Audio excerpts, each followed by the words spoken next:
اچھا سر، اگلا سوال عاشقان رسول سے ریلیٹڈ ہے. اچھا، کہ کہتے ہیں کہ علی بھائی علماء حضرات گستاخ رسول کا مسئلہ اٹھاتے ہیں تو یہ عاشق رسول عوام خوب توڑ پھوڑ کرتی ہے. جب اعتراض ہوتا ہے تو ایک تو کہتے ہیں کہ یہ بیرونی سازش کے تحت ہوا ہے، دوسری طرف میلاد کے موقع پہ چندے اکٹھے کرتے ہیں، نماز پڑھتے تک نہیں. تو کیا یہ عاشق رسول ہے؟ یہ تو ان کو بتانا چاہیے. میں بلکہ رات کو مفتی اکمل صاحب کا پروگرام دیکھ رہا تھا کیو ٹی وی پہ، احکام شریعت. انہوں نے بڑی جرت کی ہے، یہ کل رات کو ہی میں نے دیکھا ہے. ان سے وہ سوال کسی نے کیا کہ جی یہ جو پنڈی کے اندر یہ بہت بڑی بدعت ہے نا کہ گاڑیوں کو روک روک کے زبردستی میلاد کا چندہ لیتے ہیں اور آگے جانے نہیں دیتے. تو انہوں نے کہا آپ ترغیب ضرور دلا سکتے ہیں، گاڑی کو روکنا، اس طرح کے چندے لینا یہ تو حرام ہے. تو یہ تو مفتی اکمل صاحب نے بھی خود مان لیا کہ یہ جو زبردستی کے چندے ہیں لوگوں کو، اور پھر یہ عاشقان رسول اس طرح کے جو نمازیں واقعی نہیں پڑھتے، اس لیے کہ سر نماز تو روزانہ 5 وقت پڑھنی پڑتی ہے. یہ تو کہتے سال ایک بعد کو توڑ پھوڑ کرنی پڑتی ہے تو بندہ کر لیتا ہے، یہ آسان ہے. روزانہ 5 وقت نماز پڑھنا بہت مشکل ہے.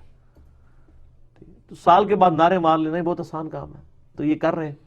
باقی ان کے علماء بھی ان کو منع تو کرتے ہیں، لیکن اب یہ علماء کی پوچھ کچھ سے بھی باہر ہو چکے ہیں.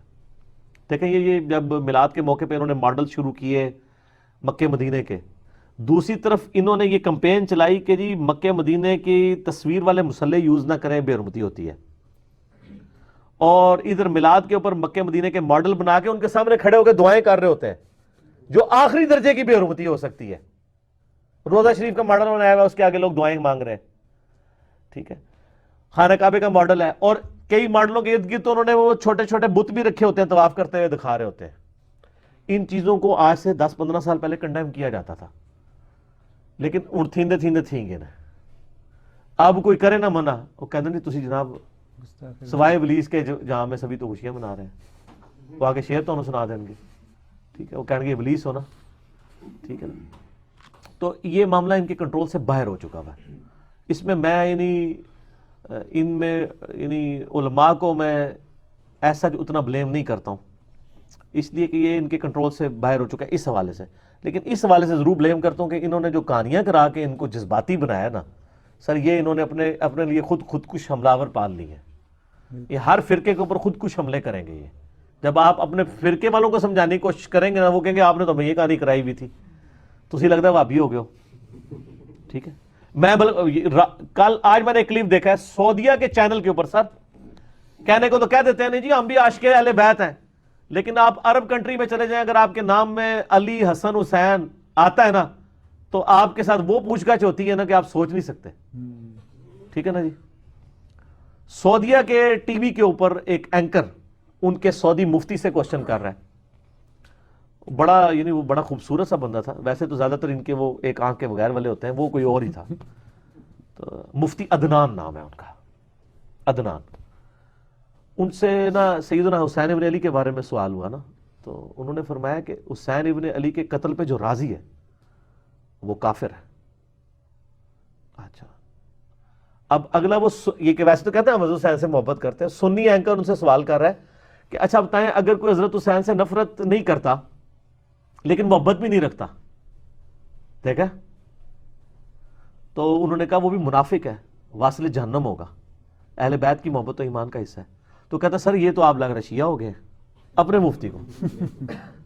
میں نے اس لیے آپ کو کہا نا کہ انہوں نے تو امام شافعی کو نہیں چھوڑا ہوا اہل بیت کی محبت میں، حالانکہ اس میں شیعہ ہونے والی کون سی بات ہے. اور سوال کرنے والے کی آپ حیا کا لیول دیکھیں. یہ وہ سوال کبھی سنی یہ نہیں کہے گا کہ اگر کوئی حضرت ابوبکر سے نفرت نہیں رکھتا لیکن محبت بھی نہیں کرتا تو خیر ہے. یہ تو اس کے دماغ میں بھی سوال نہیں آئے گا. یہ سوال آئے گا تو حضرت علی حسن حسین کے بارے میں ہی آئے گا، کیونکہ وہ پٹی پڑھائی ہوئی ہے، وہ ایران سعودی ٹسل چل رہی ہے، وہ شیطان نے سنی چی ہے، جنگ کروائی ہوئی ہے، صدیوں سے کروائی ہوئی ہے. تو اپنے مولوی بھی بات کریں گے. اب حالانکہ اس مولوی کی، اس مفتی کی سنیت اس اینکر کے اوپر تو کھلی ہوئی تھی نا.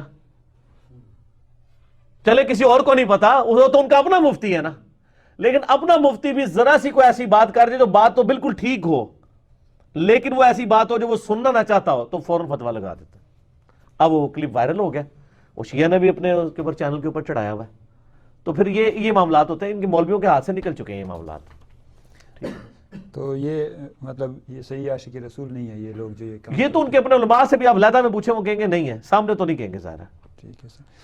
اچھا اگلا سوال ہے کہ کیا کوئی ایسی حدیث ہے کہ جب میرے صحابہ کرام سے متعلق کوئی گفتگو ہو رہی ہو اور ان کا اختلاف ڈسکس ہو تو تم خاموشی اختیار کرو. نہیں ایسی کوئی حدیث نہیں ہے. یہ تو انہوں نے کہانیاں سی اکٹھی کی ہوئی ہیں کمزور روایتیں بنا کے. اختلاف نبی علیہ السلام نے جو صحابہ کرام کی جو جنگیں ہیں ان کا تو آلریڈی خود ڈسکس کر کے گئے ہیں. جنگ جمل صفین نہروان کے بارے میں بخاری مسلم میں کئی حدیث ہیں, آپ نے پہلے پریڈکٹ کیا تھا. میرا واقعہ کربلا والا آپ ریسرچ پیپر پڑھ لیں. اس طرح کی کوئی روایت موجود نہیں ہے کہ صحابہ کا آپس میں اختلاف ہو تو تم خاموشی اختیار کر لو. ہاں حدیث یہ ہے صحیح مسلم میں موجود ہے ڈیٹیل سے, بخاری میں بھی کچھ حصہ ہے, مسلم میں بھی ہے, لیکن یہ بخاری والا حصہ بیان کرتے ہیں, مسلم والا نہیں کرتے. صحیح مسلم میں 6488 نمبر حدیث ہے کہ ایک دفعہ عبد الرحمن بن عوف رضی اللہ تعالیٰ عنہ اور حضرت خالد ابن ولید کی آپس میں لڑائی ہو گئی. تو خالد ابن ولید نے حضرت عبد الرحمن بن عوف کو جذبات میں گالیاں دے دی.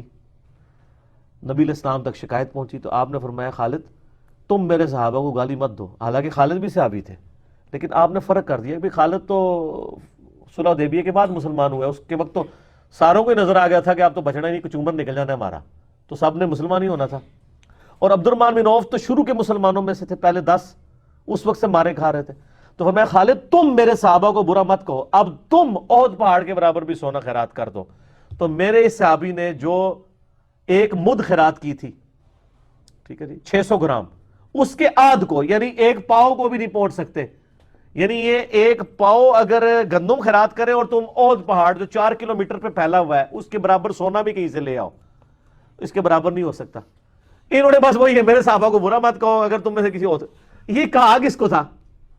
خالد بن ولید کو. انہوں نے پہلا حصہ صرف اس لیے چھپایا کیونکہ ان کو پتا تھا کہ حضرت معاویہ رضی اللہ تعالیٰ کے دور میں حضرت علی کے ممبروں پہ سب و شتم ہوتا تھا. میں نے بخاری مسلم سے حدیثیں بیان کی ہیں. تو ان سے پھر لوگوں نے پوچھنا تھا کہ یار یہ کیا ہو گیا, مطلب یہ تو اسپیسیفکلی صحابہ کو ہی منع کیا گیا تھا کہ گالیاں نہیں نکالنی ہیں, تو یہ کیوں کرتے رہے؟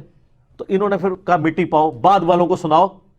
حالانکہ نبی علیہ السلام نے فرمایا میری بیٹی فاطمہ بھی چوری کرے گی, اس کے بھی ہاتھ کٹیں گے. اب کتنی یعنی یہ 2 نمبری ہے کہ اگر کوئی شخص یہ کہے کہ اگر آپ کی کوئی بیٹی چوری کرے تو اس کے ہاتھ کاٹ دو, اور حضرت فاطمہ کا نام ہی بیچ میں سے کوئی نکال دیں. ٹھیک ہے, یہاں کسی نے نہیں نکالا. ٹھیک ہے, اس لیے کہ شاید اہل بیت کے معاملے میں وہ اس طرح کی سخت باتیں ہضم کر لیتے ہیں, باقیوں کے بارے میں نہیں کرتے. ٹسل ہے نا جی, اور تو کچھ نہیں ہے. تو یہ نہیں ہے. ہاں ان کو برا نہ کہا جائے, غلطی تو ظاہر ہائی لائٹ کی ہے آپ نے. صحیح بخاری میں 2812 نمبر حدیث ہے 2812 کہ عمار کو ایک باغی جماعت قتل کرے گی, وہ اللہ کی طرف سے بلائیں گے اور وہ جماعت دوزخ کی طرف بلائے گی. باقی اس میں کچھ اور ٹیکنیکل روایتیں بھی ہیں جو میں نے ڈسکس کی ہیں. میرا یوٹیوب پہ کلپ ہے مولا علی سے متعلق 5 جھوٹ, اس میں نے ڈسکس کیا ہے کہ یعنی صحابہ کرام یعنی آپس میں اختلافات کے حوالے سے جو کچھ کرتے ہیں وہ میں بار بار نہیں, تو میں چیپٹر آلموسٹ کلوز کر چکا ہوں. اتنی دفعہ میں نے اس کو بیان کیا ہے.